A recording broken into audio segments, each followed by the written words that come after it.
Best of r slash choosing beggars episode 5. First time poster here, and this happened almost 2 years ago, so go easy on me. I worked retail at a large sporting goods store around the holidays. My store had a large trampoline for sale of which a customer bought but quickly found out it was too large to fit in her sedan. No problem. We told her we would put it on hold for her and she could come back when she found a car to borrow or someone to help her out. This was in early December and it was common practice for us to put items in the back with a tag saying it is for ex-customer, and that she had already paid. Fast forward to a few weeks later, Christmas Eve, around 5:30. Store closes at 6. Same customer calls and asks if she can come get her trampoline but she will be late. Fine, we will be there anyways, closing down. I go to the back stock area only to find someone has sold her trampoline. No big deal. Another store is 15 minutes away with one in stock. I hop in my personal truck,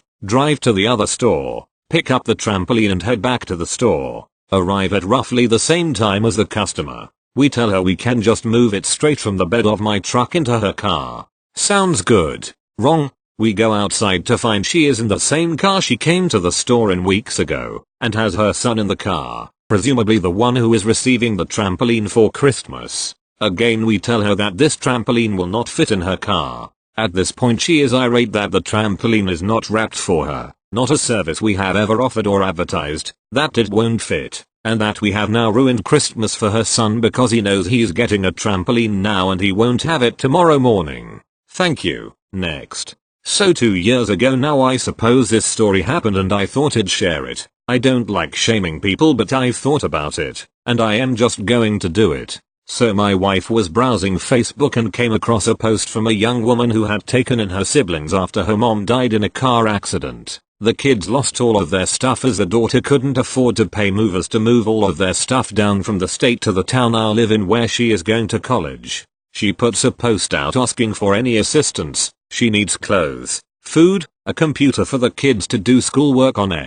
Go cool, I can handle the computer. I've got a shed filled with computers and computer parts. I collect them like someone might collect coins. I contact her and tell her I can set up a desktop for the kids if she has the room for it, and it will even play some games as the kids are all between 8 and 15. I figured I'm sure some play video games. So again this is 2017. The machine I put together is thus: Core i5 2500K, Z77 motherboard, GTX 660Ti, 8GB RAM, 256GB SSD, 1TB HDD, Windows 10 Home, 22 inches 1050p monitor, mouse, keyboard and speakers. She comes over to collect the computer. It's set up in my computer room so I can install anything else she might need or show her how it works. She asks how old it is, and I tell her the parts are about 5-6 years old but it's a solid computer and can still handle everything she asked for and play some games. She then complains that she needs something new for them, and notices my gaming tower with its RGB lights, and says she needs that one. It's nicer and her poor siblings lost everything. The least I could do is give them a nice computer instead of my old trash. I try to explain that this is by far nicer than other offers. The other two were older. One was a Dell Core 2 Duo and the other an old compact laptop with a Turian 64. And tried to explain that this is very nice for them, but that no, I won't give them my gaming tower. She stormed off without taking it, saying she'd rather not disappoint them with garbage, but she'd be sure to tell them me and my wife are liars and never wanted to help them. She tried shaming me and my wife in the Facebook group she asked for help in, and she was promptly removed. I guess sometimes you just can't help someone out. Thank you. Next.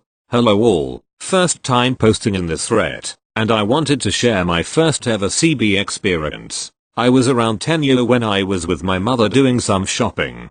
Because I was a good kid, I got a nice treat, in the form of some chocolate bars with rum and coconut filling. Yummy. We were walking towards home when we saw a beggar on the street. In my country there are a lot at that time, unfortunately, so I asked mom if I can share a piece, since I was thought to share with others since I was a kid. She agreed and I gave the beggar a piece of chocolate. She threw it on the ground and said, "You don't have any money to give me?" We simply walked away while she was muttering nonsense at us. I know that a lot of people are down on their luck and really need help, so please, do not let the ones that do this ruin it for the others. All humans deserve to be treated with decency. Thank you for reading. Edit. The chocolate has rum flavoring but 0% alcohol in it, like the essences used in baking. Thank you. Next. Dear Dr. XXXX. We sent you an email previously, but in case you missed it, due to your involvement in the field, XXXXXX invites you to contribute a chapter to XXXXXXXXXX, an open access book edited by Dr. XXXX and Dr. XXXXX. Work with an internationally recognized peer group and gain increased visibility for your published work. I responded.